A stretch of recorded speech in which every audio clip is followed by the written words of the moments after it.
India TV YouTube channel को subscribe करें और बेल आइकन दबाएं। जहेज, दहेज जिसे हिंदी में कहते हैं, उर्दू में जहेज कहते हैं, अंग्रेजी में डाउरी कहते हैं, इस लानत ने कितनी बेटियों का घर बर्बाद किया है, कितनी बेटियों की ज़िंदगी छीनी है, ये हम पिछले काफ़ी वक्त में देखते आए हैं। हमारे साथ इस वक्त लियाकत अली मकरानी, जो आयशा के पिताजी हैं, वो इस वक्त मेरे साथ जुड़ चुके हैं। लियाकत अली साहब के जो वकील हैं ज़फ़र खान पठान, वो इस वक्त मेरे साथ हैं। खालिद रशीद, मौलाना खालिद रशीद फ़िरंगी महली इस वक्त मेरे साथ जुड़ चुके हैं। ज़फ़र सरिश वाला जो मुस्लिम स्कॉलर हैं, वो भी इस वक्त हमारे साथ हैं। अलग अलग मकाम पे हमने ज़फ़र साहब को मुखर बोलते देखा है समाज की बुराइयों के खिलाफ। सबसे पहले लियाकत साहब, आपसे शुरू करना चाहता हूं। मेरे अंदर इतनी हिम्मत नहीं कि मैं आपसे कोई सवाल पूछूं। इतना बड़ा नुकसान, इतना बड़ा बोझ आपके दिल पर है, आपने बेटी का गम आप लिए इस वक्त चल रहे हैं, लेकिन जो आपने पैगाम दिया वो दुनिया ने सुना है। एक बार फिर से आप इंडिया टीवी के मंच के जरिए बेटियों को बचाने के लिए जो आपने पैगाम दिया है, आयशा अब नहीं लौटेगी और उसके गुनहगार को जो भी सजा दी जाए उससे भी आयशा नहीं लौटेगी, लेकिन हम दूसरी आयशा जो हैं, दूसरी बेटियां जो हैं, उनको ज़रूर बचा सकते हैं। उसको लेकर जो आपने पैगाम दिया है उसे आप एक बार फिर से इंडिया टीवी के जरिए दोहरा दें। जी, मैं सबसे पहले तो हाथ जोड़ के अपील करता हूं कि आप जो भी टीवी में देख रहे हैं, आवाम से अपील करता हूं कि किसी भी तरह का झगड़ा फसाद ना करें। मेरी बेटी चली गई है, उसका जालिम को तो फांसी भी देंगे तो नहीं आएगी मेरी बेटी, लेकिन दूसरी बेटियां हैं जो हिंदू है, मुसलमान है, सिख है, ईसाई है। अरे यार, इंसान है हम सबसे पहले, मजहब तो बाद में है। हमारे वहाँ बच्चा पैदा होता है, उसको पता नहीं है कि वो हिंदू है कि मुसलमान है, बड़ा होता है तब हम सिखाते हैं कि मंत्र है, ये कुरान है, ये बाइबल है। अरे यार, हम हिंदू मुसलमान तो उसको बताते हैं। आज की लड़ाई है हिंदू मुसलमान की नहीं है, और बहुत लड़े हम हिंदू मुसलमान। अरे भाई, कभी तो इंसानियत के लिए लड़ो यार। अरे कभी तो बेटियों के लिए लड़ो। कब तक मरेगी वैसे बेटियां? दूसरी बची हुई आयशा को बचा लो। मैं मीडिया से, सरकार से, हमारी गुजरात सरकार, हमारे नरेंद्र मोदी साहब से भी अपील करता हूँ कि कुछ ऐसा कानून बनाओ, कुछ ऐसी सजा दो, मेरी बच्ची आयशा का भी इंसाफ हो और आने वाली बच्चियां कभी ऐसा कदम ना उठाए। ना कोई पति ऐसी देवे उसको इस तरह से उकसावा कि मेरी बच्ची है ना, हिम्मत वाली थी। वो तो औरों को हिम्मत देने वाली बच्ची थी मेरी। एमए फाइनल करती थी, कुरान शरीफ पढ़ी हुई थी, इस्लाम की जानकारी थी, नमाजी थी। ऐसा तो जालिम ने क्या कहा उस 72 मिनट की बात में कि मेरी बच्ची ने इतना बड़ा कदम उठा लिया। अरे इसके लिए लड़ो, बचाओ, मैं दूसरी आयशा हूँ। जहाँ की जो भी धर्म की बेटी है वो मेरी आयशा है। बस हाथ जोड़ के यही कहता हूँ, बस उस बेटियों को बचा लो, उसके लिए आवाज़ उठाओ, कुछ तो ऐसा बनाओ कि बेटियाँ बचे। लियाकत साहब, हमारी यही कोशिश है और हमारी दुआएं आपके साथ हैं कि आपका ये गम कुछ हल्का हो सके। बेटी तो आपने ज़रूर खो दी, लेकिन हमारी कोशिश यही है कि हम दूसरी बेटियों को बचा सकें।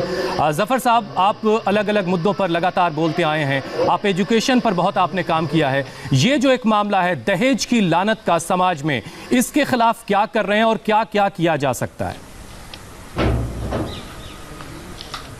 देखिए हुसैन साहब, मैं एक बात बताता हूँ कि ये ना मज़हब तो बहुत दूर की बात है, और ये आयशा जो है ये तो एक सिंबल है। बिल्कुल ऐसी करोड़ों आयशा हैं, और मुझे तो यानी लानत है ऐसे मर्दों पर, यानी जो मर्द औरत पर जुल्म करता है, जो मर्द औरत पर हाथ उठाता है, जो मर्द औरत से पैसा तलब करता है, जो मर्द औरत से दहेज लेता है, वो मर्द नहीं है, नामर्द है। यानी जब ये मर्द ही नहीं है तो फिर वो काय का मुसलमान और काय का हिंदू। यानी ऐसे नामर्द हमारे समाज में घूम रहे हैं अभी भी, और ये कानून है हमारे मुल्क में दहेज के खिलाफ, लेकिन फिर भी रोजाना हम देखते हैं कभी कोई बच्ची बेचारी सुसाइड करती है डूबकर, कोई जलकर, रोजाना हम देख रहे हैं। ये माइंडसेट का सवाल है। और मैं ये कहूंगा कि ये वो उस घर की पैदार, यानी ये आरिफ नहीं है, ये आरिफ के घर से उसको जो मिला था, इसलिए कि ये आरिफ की मजाल नहीं है कि अगर उसके माँ बाप उसका साथ नहीं देते तो ये नहीं करता। और उसमें क्या है मैं बताऊं कि ये माँ बाप और उसमें वो औरत, जो औरत सास बनी हुई होती है, ये औरत उसका दोहरापन है, यानी बेटी के लिए अलग मयार और वो बहू जो आती है उसके लिए अलग मयार। अरे अल्लाह के बंदो, कम से कम इतना समझो कि वो जो बेचारी अपना सब कुछ छोड़ के आई है, वो अपना घर बार छोड़ के आई है, अपने तहजीब और तमद्दुन को छोड़ के आई है, तेरे घर में आई है, तुम उसके साथ ताना तिशनी करते हो, उस पर जुल्म करते हो, उस पर हाथ उठाते हो। अरे यार, कौन से मर्द हो तुम? ये तो जानवर शर्माएं वो हरकतें हमारे समाज में होती हैं। और ये शुरुआत करके वो औरत जो सास बनकर अपनी बहू को बेटी नहीं समझती। और यहां एक और बात है कि लोग नमाज पढ़ने को दीन समझते हैं, रोजा रखने को दीन समझते हैं, हज में जाने को दीन समझते हैं, उम्रे पे उम्रा करते हैं, लेकिन औरत के साथ जो घर में आई है उसको इज्जत की जिंदगी देना, उसकी डिग्निटी को मेंटेन करना, उसको ये लोग दीन नहीं समझते। अरे मेरे भाई, वो तेरे नमाज पढ़ने से ज्यादा बेहतर है कि वो औरत जो लड़की तेरे घर में आई है उसके साथ वो इज्जत का मकाम देना, उसको वो ज्यादा बड़ी नेकी और दीनदारी है। ठीक बात है, ठीक बात है। लेकिन फिरंगी महली साहब भी इस वक्त हमारे साथ हैं लखनऊ से। मौलाना साहब, आपने जो है एक ऐलान किया, आपने ख़त भेजे तमाम मसाजिदों के आलिमों को कि मस्जिदों से इस बात का ऐलान हो, नमाजों से पहले खुतबों में ये बात कही जाए, दहेज को लेकर लोगों को आगाह किया है आपने।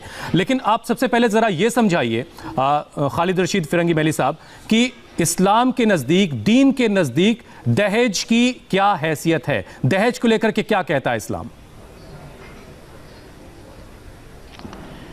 देखिए, मज़हब इस्लाम में पैगम्बर इस्लाम हज़रत मोहम्मद साहब सल्लल्लाहु अलैहि वसल्लम ने बहुत साफ़ अल्फाज में बात इरशाद फरमाई है कि तुम में सबसे बेहतर शख्स वो है, तुम में सबसे अच्छा शख्स वो है जिसका कि सलूक अपनी बीवी के साथ सबसे अच्छा है।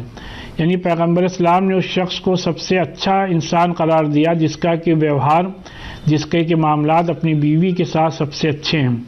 ये एक पैमाना मुकर्रर कर दिया गया कि एक शौहर को अपनी बीवी के साथ कैसा बर्ताव करना है और बीवी के जो भी जायज़ मुतालबात हैं उनको पूरा करना शौहर की बुनियादी ज़िम्मेदारी है। जहेज़ का मुतालबा करना मज़हब इस्लाम में, इस्लामी शरीयत में, मुस्लिम पर्सनल लॉ में मुकम्मल तौर पे नाजायज़ है और हराम है। और जाहिर सी बात है, किसी भी मर्द को ये उसकी मर्दानगी के लिए ये बात मुनासिब नहीं है कि वो किसी के आगे भी हाथ फैलाए ना। चाहिए कि अपने बीवी के आगे अपने ससुराल वालों से ये मुतालबा करे कि उसके ख्वाहिशात को पूरा किया जाए, उसको फ़लाँ फ़लाँ चीज़ दी जाए।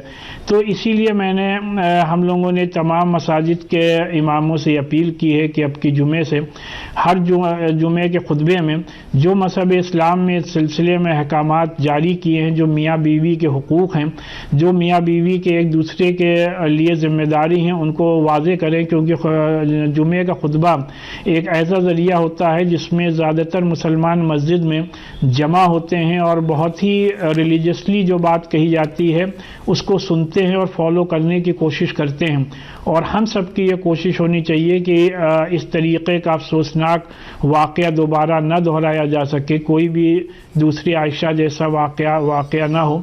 इसके लिए ज़रूरी है बहुत अच्छी बात इस बात का भी अहद करें कि ना हम अपनी बच्ची के शादी में जहेज़ दें और ना अपने लड़के के शादी में जहेज़ लें, बल्कि जहाँ कहीं भी किसी भी निकाह में कोई भी जहेज़ का मुतालबा करे तो जो भी निकाह पढ़ाने जाए उसको चाहिए कि उसकी मुखालफत करें और इस बात को आया करे कि फला सोसाइटी में कि फला शख्स ने जहेज़ की लेकिन डिमांड खालिद रशीद साहब, बहुत सारे लोग ये सवाल पूछ रहे हैं कि आयशा के बाद क्या ये नींद टूटी है या इससे पहले से आप लोग इस पर काम कर रहे थे? मैं इस सवाल का जवाब आपसे लूंगा, लेकिन ज़रा चर्चा को आगे बढ़ाऊं, बात को आगे बढ़ाऊं उससे पहले ज़रा एक बार फिर से हम आयशा की आखिरी बातों को सुन लेते हैं। जब आयशा अपनी ज़िंदगी को ख़त्म करने जा रही थी, वो किस तरह के हालात से जूझ जूझ रही थी, वो कितना अंदर से टूट चुकी थी, कितना बिखर चुकी थी। उसके साथ जो कुछ हो रहा था, जो कुछ घट रहा था, वो सब कुछ उसने उस दिन वीडियो के जरिए पूरे दुनिया को बताया, सबको बताया कि कैसे वो एक रिश्ते के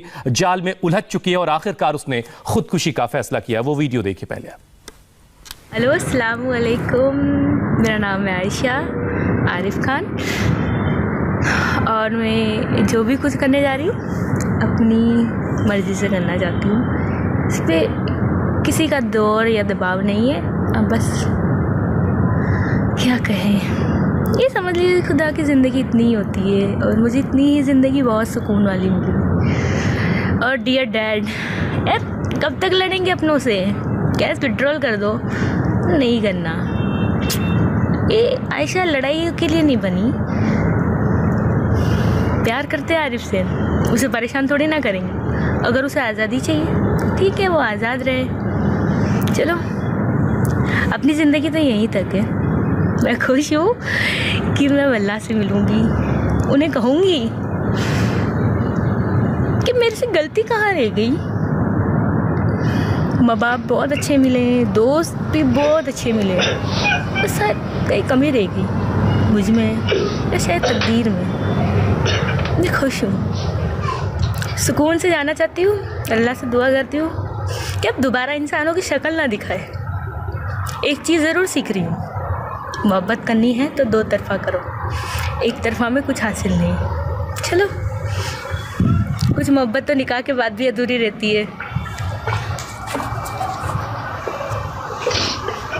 ये प्यारी सी नदी प्रे करते कि ये मुझे अपने आप में संभाले और मेरे पीठ पीछे जो भी हो प्लीज़ ज़्यादा बखेड़ा मत करना। मैं हवाओं की तरह बस बहना चाहती हूँ और बहते रहना चाहती हूँ, इसी के लिए नहीं रुकना। आप देख रहे हैं आयशा की ये बातें सुन करके उनके पापा, उनके बाबा लियाकत साहब किस तरह से अब भी ज़ारो कतार रो रहे हैं।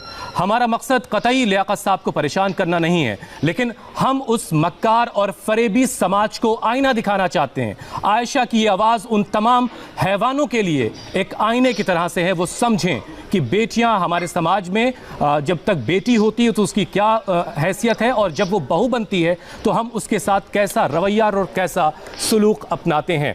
लियाकत साहब, पहले तो ख़ुद को संभालिए। एक बहुत बड़े काम की शुरुआत अब आपने की है। ये बिल्कुल जाहिर सी बात है कि आयशा अब इस दुनिया में नहीं है। इस तकलीफ़ को आप बर्दाश्त कर रहे हैं और ये सवाल जब भी आपसे पूछा जाएगा वो तकलीफ़ आपकी ज़िंदा हो जाती है। मैं उसके लिए बहुत माफ़ी चाहता हूँ, लेकिन हमारा मकसद इस कार्यक्रम का, इस शो का यही है कि हम अब किसी और बेटी को इस तरीके से मौत के मुंह में जाने से बचाएं। आप आयशा के बारे में कुछ और बताना चाहें? वो वाक़या कब ऐसा घटा जिसके बाद से आयशा की ज़िंदगी में आपको लगा कि ये दहेज की लानत शामिल हो गई है?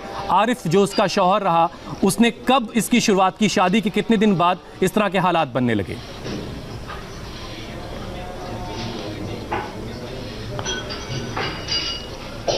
तरह के हालात तो सर वो पहली बार गई तभी उससे बनने लग गए। सबसे पहले तो क्या है कि उस लड़के का अफेयर था, फिर उसकी कोई वीडियो में चैटिंग वेटिंग थी, मुझे तो नहीं पता क्या कहते हैं। मेरी बच्ची ने वो पढ़ लिया था और उसके सास ससुर को बताया कि हमने एक दूसरे से मोहब्बत थी उनकी और हमारे समाज की थी, तो उनके माँ बाप ने भी एक्सेप्ट किया और हमारे माँ बाप ने भी एक्सेप्ट किया। तब ये तीसरी कौन है? तो उसके माँ बाप ने सख्त कदम नहीं उठाए और उसका ईगो हर्ट होने लग गया। बस उस दिन से ये सारी घटनाएं शुरू कर दी उन लोगों ने। टॉर्चर करना, पैसे मांगना, तेरे बाप के वहाँ से क्या लाएगी, ये सब शुरू हो गया सर।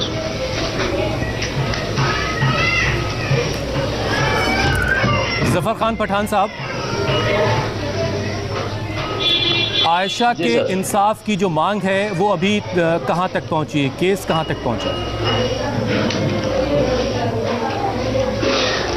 आयशा के जो तोहमतदार है आरिफ खान पठान को कल गुजरात पुलिस ने 1:30 पर अरेस्ट किया। परसों और कल नामदार कोर्ट के अंदर नामदार कोर्ट में हाजिर करा और 5 दिन के रिमांड की मांग की।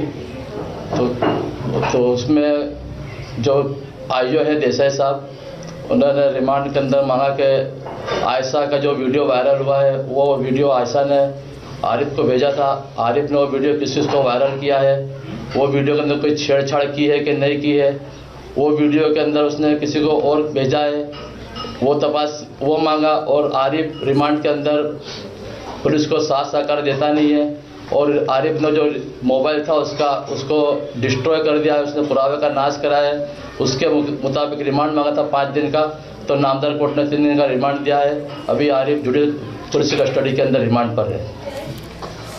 तो आयशा को इंसाफ मिले, इस पर हमारा एक कार्यक्रम जारी है। आयशा ही क्यों, तमाम बेटियों के साथ इंसाफ होना चाहिए और कोई बेटी दहेज की बलि ना चढ़ जाए, ये कोशिश, इस तरह के एक आंदोलन का हमें आगाज करना है। एक छोटा सा ब्रेक हम ले रहे हैं, फौरन लौटेंगे इसी खबर पर। आयशा के पेरेंट्स को जब इस बात का पता चला कि उनकी अपनी बेटी अब अपनी ज़िंदगी ख़त्म करना चाहती है, वो जीना नहीं चाहती, तो उन्होंने उसे फ़ोन किया और उसे समझाने की बहुत कोशिश की, लाख कोशिशें की, लेकिन आयशा ने किसी की नहीं सुनी और साबरमती नदी में कूदकर अपनी ज़िंदगी ख़त्म कर ली। कहाँ पर रहेगी तू? रिवर फ्रंट पे आ रही हूँ मैं। आज मैं मोन्टू को भेजता हूँ। हेलो सोनो, हाँ मेरी बात सुन बेटा। अरे कुछ नहीं सुनना पप्पा। देख, गलत बात मत कर, ले अम्मी से बात कर। मुझे कुछ नहीं सुनना, मेरे को बस पानी में कूदने तक तो सो है। नहीं बेटा, ऐसा काम मत करना, बहुत हो गया। ऐसा कार करने से तो लोग बोलेंगे कि ये खराब थी। इसे जो चाहे बोलना। नहीं बेटा, ऐसा कुछ काम नहीं करना। उस पानी में कूदना है। नहीं जीना माम, बाबा की कसम, तेरे को ऐसा काम मत करना कुछ भी। नहीं जीना माम, मैं बस थक गई हूँ। हाँ तो कुछ भी नहीं, अल्लाह मालिक है, माफ करेगा। जालोर बोलना, चल मेरी बात सुनो। किसी से बात नहीं करनी, उसको नहीं लाना मेरी जिंदगी में। आजादी चाहिए तो आजादी चाहिए ना। जफर साहब, शादी ना हुई, कोई बेड़ी हो गई। समाज का इतना वजन बच्चियों पर कैसे है कि वो वापस नहीं लौट सकती, वो जिंदगी नहीं जी सकती। कहां हमसे चूक हो रही है? हम आसमानों का सफर कर रहे हैं, लेकिन हम अपने समाज में इतनी सारी बुराइयां पलते बढ़ते हुए देख रहे हैं, लेकिन उसे खत्म नहीं कर पा रहे। बिल्कुल, देखिए, ये माइंडसेट की बात है।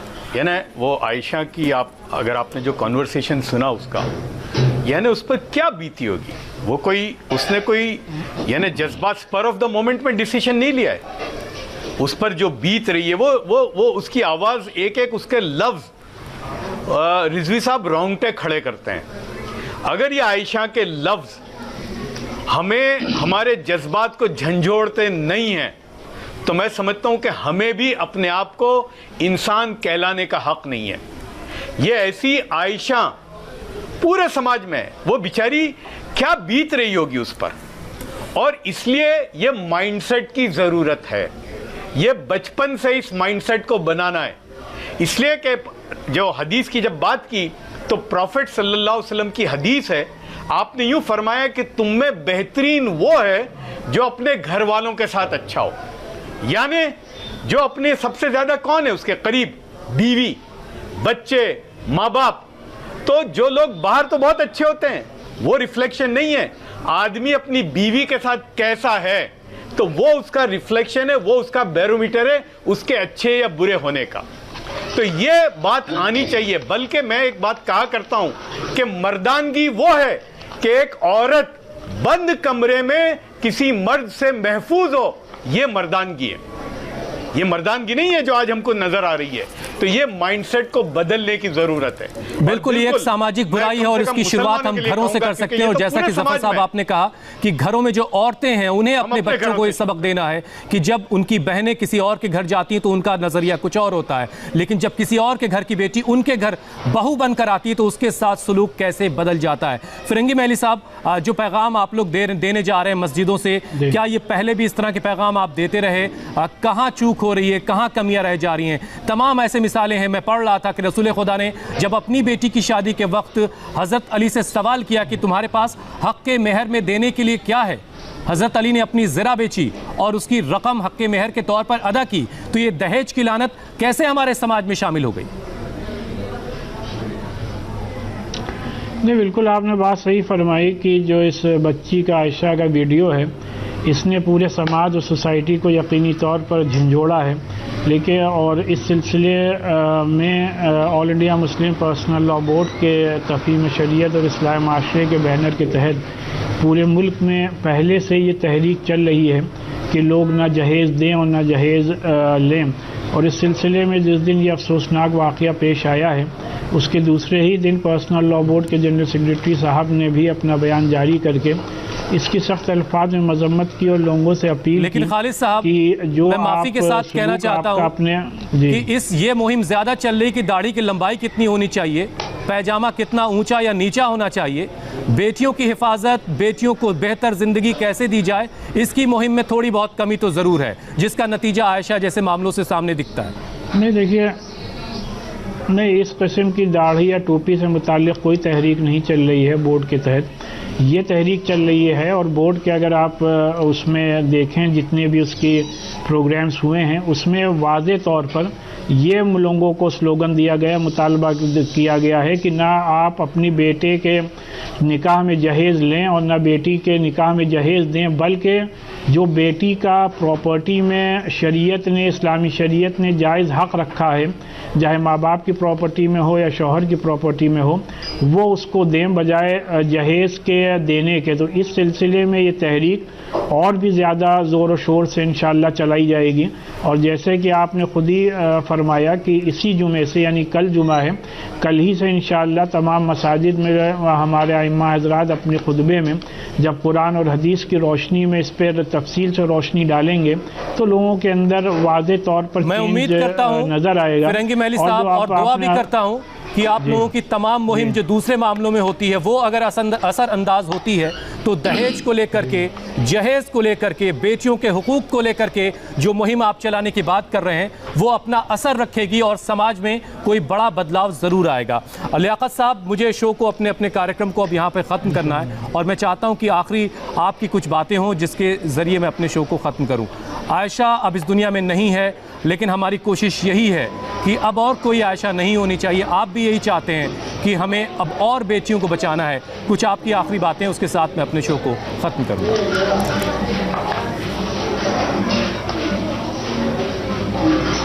जी हजरत, मैंने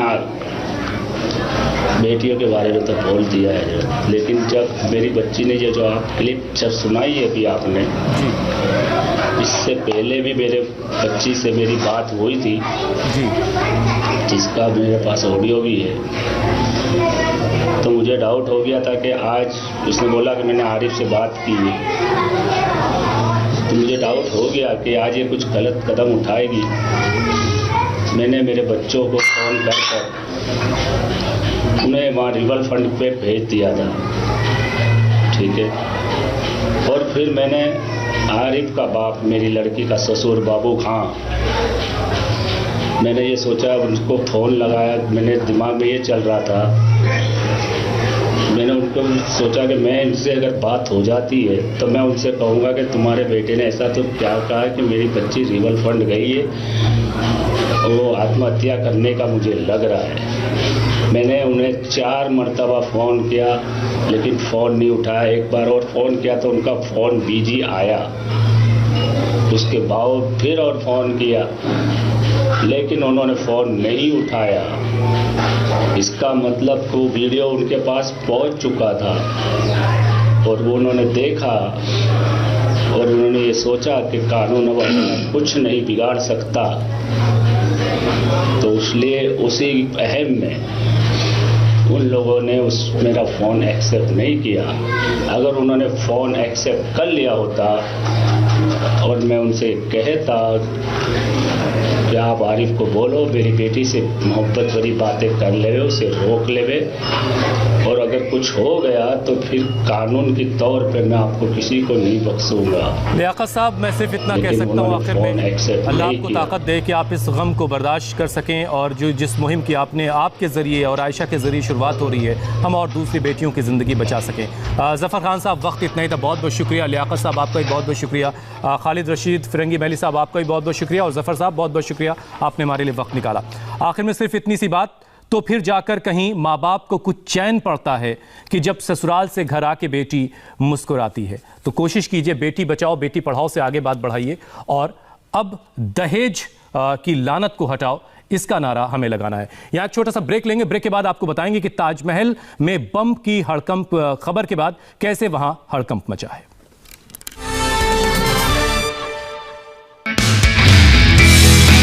नमस्ते, मैं हूं मीनाक्षी जोशी। वीडियो और खबरों से अपडेट रहने के लिए India TV YouTube channel subscribe करें, बेल आइकन दबाना ना भूलें। जुड़े रहें इंडिया टीवी के साथ।